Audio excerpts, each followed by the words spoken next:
Hi, Brian McCorder here with Black Belt Lean Thinking, author of The X Factor. Today I want to talk to you about training sessions. If you've ever heard the saying, you don't get a second chance for a first impression, if you're rolling out a lean program or anything where it involves employee training and it's not brought out in a way that they see benefits and value, you're going to have a difficult time engaging them and getting them to learn. I even have some notes today. This is an important topic and I want to give you good information. I've got over 2,000 hours of providing classroom training, so I've kind of learned a lot of stuff the hard way. But I want to set you up and your employees to succeed in your training programs. So I'll give you the benefit of my experience and what I've learned often through the hard way by making mistakes. So let's look at adult training sessions. Again, the first thing is employees have to see the value or the benefit. Again, as adults, we learn on an as-needed basis. I know very little about marine biology because it's not an interest and I don't need to know much about it. I don't learn how to drive to Disney World, Florida until I'm planning a trip there. Until there's a value or a benefit to me, I don't expend the energy to learn the information. And that's how your employees are going to be. So when setting up lean training, there's got to be benefit and value oriented. They've got to see the benefit. Okay, first thing I want to talk about is actually setting up emotional intelligence. That's probably the second thing. Once they see value and benefit, they understand the why this is important and how it's going to make their life better, then in the classroom, we need to set up an environment that is conducive for learning. It's got to be upbeat and, again, use positive emotions. It's kind of interesting. I think emotional intelligence is one of those things that is not used properly or not used at all. One of the first classes I was at on emotional intelligence years ago, the lady that was teaching it had really good information, but she had the personality of like Spock on Star Trek.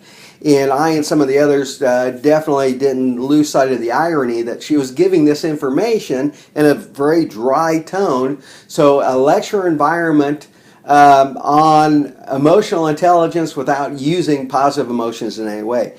Without using positive emotions in training sessions, it'd be like getting food with no flavor. The food will keep you alive. It might be nutritionally good for you, but it's not an experience you're going to enjoy and not one you're going to want to relive or go back to or recommend to anybody else for that matter. We need flavor. We need something positive in the information to keep us engaged and entertained. So yes, your training should be entertaining. Again, we are emotional beings. If we're smiling and laughing, if we're involved, then we're going to learn so much more. Almost every training session I ever did, I started each one with some humor. I would show YouTube videos that were, funny or do something to get people laughing. Especially in the morning when you're kind of tired having that coffee and you're in a training session where you don't know really what you got yourself into. You're going to be there for maybe 6, 8 hours or whatever. Starting people off laughing and showing that as the trainer I'm not, overly serious really opens people up to learning. It's kind of funny. I did that for years. I would always start my sessions. The first 5, 10, 15 minutes, we'd be just laughing, watching video, and getting to know each other and kind of getting things engaged. After doing this for a few years, I had one manager come to me and goes, some of the people for this class that you've got coming up, they want you to just get right into the material. I think rather than waste those 10, 15 minutes, let's get right into it, and that way they can get out sooner. So I thought, well, good experiment. I'll try it.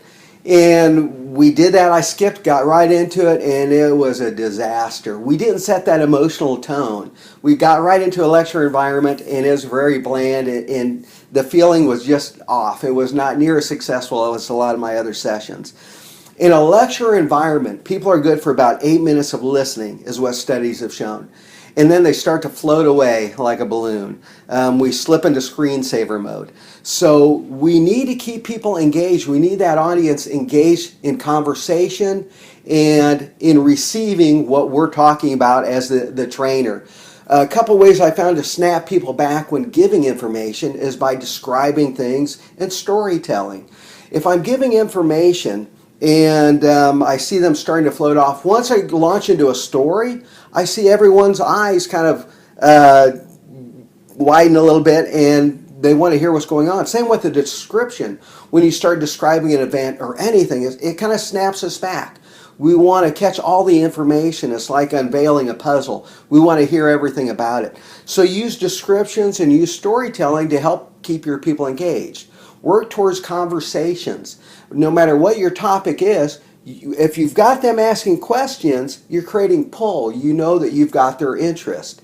So when setting up your classroom training, no matter what your topic is, first of all, have a central theme, one key point that you want them to take away. So let's say the class is on 5S plus 1.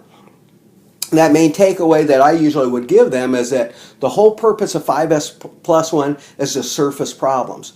We want to be able to see problems in our work environment that maybe would frustrate us or cause trouble down the road. We want them to wave their hand at us. We're teaching our environment to talk to us, to communicate. So that would be the central thing I'd want them to learn. Then say in the morning session there might be 3 or 4 key points, key takeaways I want them to walk out with. These are like hinges to a door. They're the things that are really important that they're going to use after they leave. So again, I'm trying to create interest, I'm trying to create pull, and one of the things that you'd want to do, especially with lean training, is when they leave at the end of the session, you want to make sure that they have something that they're going to implement immediately. So when you're doing this lean training or any type of training, you've got to enable them to actually use the stuff that you're going to teach them. Again, give them the opportunity to look at some of the things that they could use this information to help improve in their area. Okay, let's go to transferring knowledge to somebody. There are 4 levels of knowledge on anything. And those levels of knowledge are actually ignorance, awareness, basic skill, and mastery. So let's use French cooking. We'll say that I've never had French cooking. I'm not even aware that there is such a thing. So I'm ignorant of it. And so a friend takes me to a French restaurant. I try the food. Hey, this is really good. So now I've gone to level 2, awareness. I am aware of French cooking. I liked it so much I bought a French cookbook and I learned how to do it. I've got basic skill now. I can make the food. It's maybe not the best. I wouldn't eat it myself, but I'd serve it to friends. Then you go to mastery. I've gone to culinary school. I've become a master chef. And not only do I make great French food, but people pay large sums of money to taste my fabulous food. So that's mastery. What I would usually tell people in classes with new subjects is that I'm just going for a level 2 knowledge for them. So I want them aware. Now again, as adults, we learn on an as-needed basis, remember? So if they're aware, so we'll go back to 5S again. I'm teaching them about 5S, and when they leave, I'm going to give them all sorts of resource material. So if they're aware of what 5S is, what it's supposed to do, now when they find themselves in a position where they can use it to benefit them, that they can dig deeper and they can gain that basic knowledge. They'll learn by doing. This way they're not in the classroom wasting a lot of energy learning something they're never going to use. I'm taking the pressure off them. I'm hopefully going to generate interest, build up value and benefits, then create the desire in them to go out and use the information and gain basic skill. But if I haven't created those values and benefits, that's not going to happen.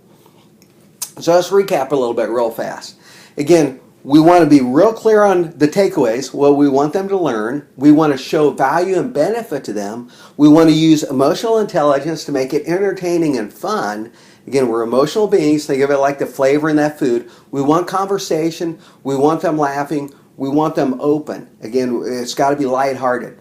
We got to build value, and we want to give them opportunity in the class to come up with ways to use the information when they leave. And they need the freedom to be able to do that too. So at some point in the class, you've got to give them some time and maybe even write some questions down for them to generate the neural activity in the brain to get them thinking about how they can use these things. So for whatever lean tool that you're implementing or teaching, you might have some questions on the board and let them start writing down. Think about your average day. What frustrates you? What takes too long? What takes too many steps? What is just plain silly? What's redundant? What takes your time that doesn't add value? Teaching the 8 forms of waste, looking at those. Where are those things that build extra inventory or has you waiting, or it's too much transportation, too much hands-on passing around, things like that. So you want to give them some information to help them get thinking about connecting the dots. Problem, the solution in the topic you're presenting, and how can they put these together.